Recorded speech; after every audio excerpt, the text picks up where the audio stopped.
नमस्कार मंडळी, विदर्भ स्पेशल पाककला आणि संस्कृती या चॅनलमध्ये आपलं सर्वांचं मनापासून खूप खूप स्वागत आहे। आजच्या आपल्या व्हिडिओमध्ये दीप अमावस्येला करा मुलाबरोबर मुलीचेही औक्षण आणि औक्षण का करावे व कसे करावे याबद्दल सविस्तर माहिती आपण या व्हिडिओत जाणून घेणार आहोत। दीप अमावस्या म्हणजे काय आणि गटारी अमावस्या याबद्दलची माहिती त्याची व्हिडिओ मी याआधी अपलोड केलेली आहे, परंतु जे माझ्या चॅनलवरती नवीन आहेत त्यांच्यासाठी थोडक्यात माहिती मी आपल्याला देत आहे। आषाढ महिन्यातील शेवटचा दिवस म्हणजे दीप अमावस्या। हा दिवस फार महत्त्वाचा समजला जातो, कारण आपल्या हिंदू शास्त्रामध्ये या दिवसाला विशेष महत्त्व आहे।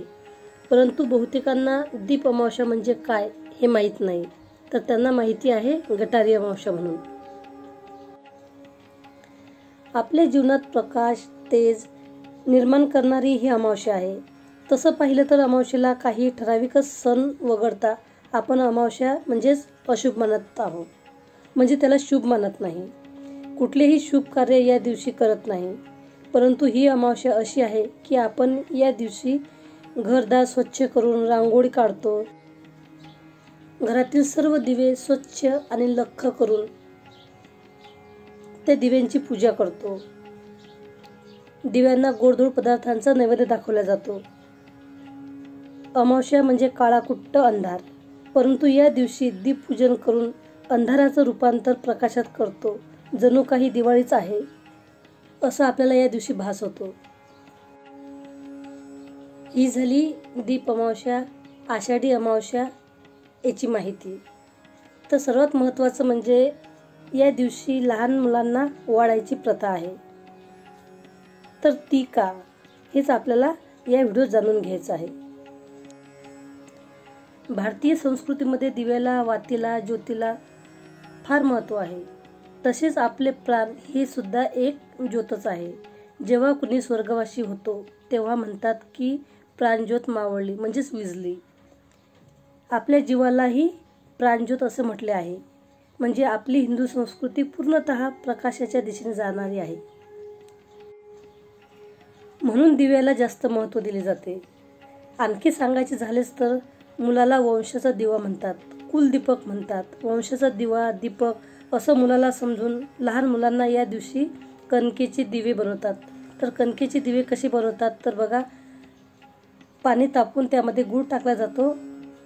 गूळ वितळून झाल्यानंतर त्या पाण्यामध्ये साजूक तूप चवीनुसार मीठ टाकून आणि त्या पाण्यामध्ये गव्हाचे पीठ भिजवायचे आहे, त्याचा गोळा तयार करायचा आहे आणि त्या पिठाचे त्याचे दिवे बनवले जातात आणि ते वापरून त्या दिव्यामध्ये वाता आणि तूप टाकून ते दिवे लावले जातात आणि या दिव्यांनी मुलांना ओवाळले जाते, म्हणजेच औक्षण केले जाते।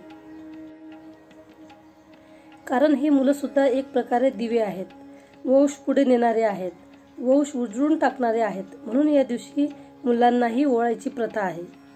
परंतु मला असं वाटते फक्त मुलांनाच का, तर मुलींनाही या दिवशी ओवाळायला पाहिजे। मुलं जर दीपक आहे तर मुलगी ही पंती आहे। मुला मुलीत आता काहीच फरक राहिलेला नाही। पुरुषाच्या खांद्याला खांदा लावून स्त्री प्रत्येक क्षेत्रात कार्यरत आहे। बऱ्याच ठिकाणी आपण बघतो की मुलं आई वडिलांना सांभाळत नाही, तर अशा वेळेस काही मुली आपल्या आई वडिलांची जबाबदारी घेतात, त्यांना ते सांभाळतात। म्हणून मला असं वाटते जितके महत्त्व आपण दिव्याला देतो तितकेच महत्त्व आपण पंतीलाही द्यायला पाहिजे। पंती म्हणजे मुलगी। तर बघा, दिवाळी किती मोठा आपला हिंदूंचा सण आहे, तर या मोठ्या सणाला आपण पंत्याच का लावतो? दिवे किंवा समया नंदादीप पंचारती का लावत नाही? त्या दिवशी आपण पंत्याच लावून दिवाळी साजरी करतो, म्हणजे लक्ष्मीपूजनाला आपण पंत्या लावतो। म्हणजे असे काही सण आहे की त्याला फक्त आपल्याला इतर दिव्यांची गरज नाही, तर फक्त पंतीची गरज असते। आणि आम्हाला सर्वांना माहिती आहे का मुलीला लक्ष्मीचे रूप असं समजले जाते। लहान मुलांना का ओवाळायचं असते किंवा का ओवाळल्या जाते तर बघा, प्रकाश हा असा आहे कितीही अंधार असू द्या त्याला दूर सारून सर्वत्र उजेड करतो।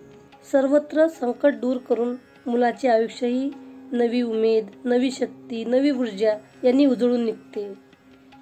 या विचारानेच मुलांना या दिवशी ओवाळले जाते. सर्वात महत्त्वाचं म्हणजे आजची मुलं मुली उद्याची जबाबदार नागरिक आहे, म्हणून त्याच्यावर चांगले संस्कार व्हावेत यासाठी शास्त्रात सांगितले जाते की संस्कार हा प्रत्येक मुलामुलीवर व्हायला पाहिजे. याबद्दलची माहिती श्रीकृष्ण कथेत सुद्धा आपल्याला वाचायला मिळेल. तर आपल्या घरातील जेही लहान मुलं असतील, मुलगा असो किंवा मुलगी, दोघांनाही समसमान अधिकाराने तुम्ही पाटावर बसून छान प्रकारे त्यांचं औक्षण करा. त्यांच्यामध्ये भेदभाव करू नका. हाच उद्देश माझा या व्हिडिओ तयार करण्याच्या मागे आहे.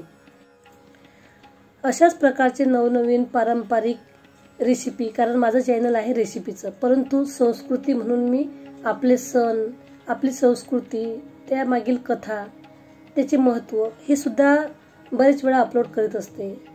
आपल्याला अशा प्रकारची माहिती आवडत असेल तर विदर्भ स्पेशल पाककला आणि संस्कृती या चॅनलला सबस्क्राईब करा. त्याचबरोबर बाजूला घंटीचं बटन असते, त्याच्यावर देखील क्लिक करा, जेणेकरून जेही व्हिडिओ मी अपलोड करेन त्याची माहिती म्हणजेच नोटिफिकेशन तुम्हाला त्वरित मिळेल आणि माझे येणारे पुढील व्हिडिओ तुम्ही न मिस करता बघू शकाल.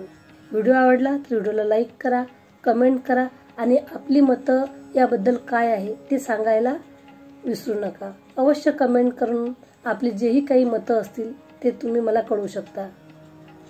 व्हिडिओ आवडला तर व्हिडिओला लाईक करा, कमेंट करा. धन्यवाद मंडळी.